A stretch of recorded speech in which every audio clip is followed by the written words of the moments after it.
जगन्नाथपुरी यानी अनेक रहस्यों से भरा हुआ स्थान। समुद्र किनारे पर स्थित है मुख्य मंदिर, लेकिन फिर भी लहरों की आवाज का एक कतरा भी मंदिर के अंदर नहीं जाता। ऐसा क्यों? आज इसका रहस्य उजागर करेंगे। चलिए सुनते हैं।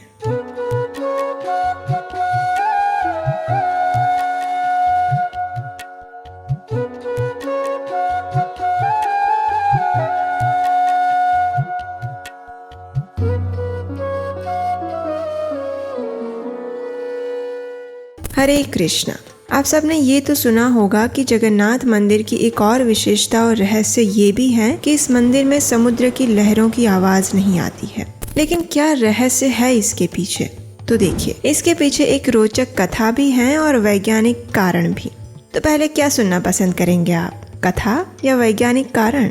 चलिए पहले कथा ही सुनते हैं। जब असुरों और देवताओं के बीच समुद्र मंथन हुआ था, उस समय समुद्र से उनकी पुत्री के रूप में लक्ष्मी देवी प्रकट हुई। अब लक्ष्मी देवी का विवाह हो गया भगवान श्री विष्णु के साथ। तो इस प्रकार भगवान नारायण समुद्र के दामाद बन गए और समुद्र देव उनके श्वशुर। अब जगन्नाथपुरी समुद्र तट पर होने के कारण रात के समय इस महासागर की लहरें पूरे नगर में ऊंची ध्वनि से सुनाई देती है। और एक दिन क्या हुआ कि जगन्नाथ जी विश्राम कर रहे थे और ये महासागर की लहरों की ऊंची ध्वनि मंदिर के अंदर प्रवेश कर गई। इससे हमारे जगन्नाथ जी की नींद टूट गई।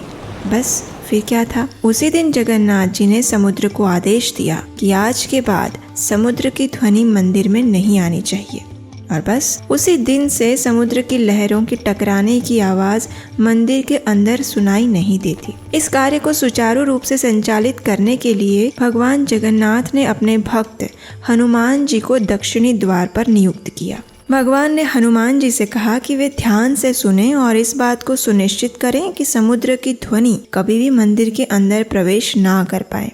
और तभी से इस मंदिर के द्वार पर हनुमान जी को स्थापित किया गया और उनका नाम पड़ा कानपटा हनुमान। कानपटा का अर्थ है अपने कानों को सुनने में व्यस्त रखना। तो इस प्रकार आज भी हनुमान जी ने समुद्र की लहरों की आवाज को मंदिर के बाहर में ही रोक के रखा है। अब देखते हैं वैज्ञानिक कारण। भगवान जगन्नाथ का मंदिर मुख्य 2 दीवारों से घिरा हुआ है। इन दीवारों को प्राचीर कहा जाता है। मंदिर की जो बाहरी दीवार है उसे मेघनाद प्राचीर कहते हैं और जो अंदर की दीवार है उसे कूर्म प्राचीर के नाम से जाना जाता है। जहाँ भगवान जगन्नाथ रत्न वेदी पर विराजमान है, उस मुख्य मंदिर से लेकर कूर्म प्राचीर तक के हिस्से को भीतरी बेड़ा कहते हैं और कूर्म प्राचीर से लेकर मेघनाद प्राचीर तक के हिस्से को बाहरी बेड़ा कहा जाता है।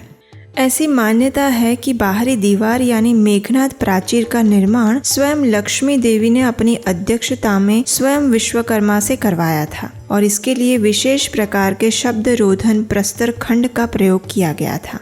इस मेघनाद प्राचीर की लंबाई 325 फीट और चौड़ाई 344 फीट है।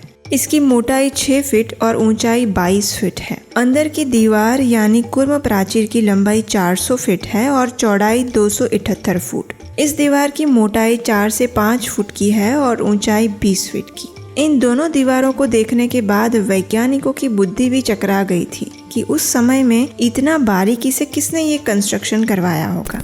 तो बस यही है समुद्र की आवाज पूरी मंदिर के अंदर न आने का रहस्य।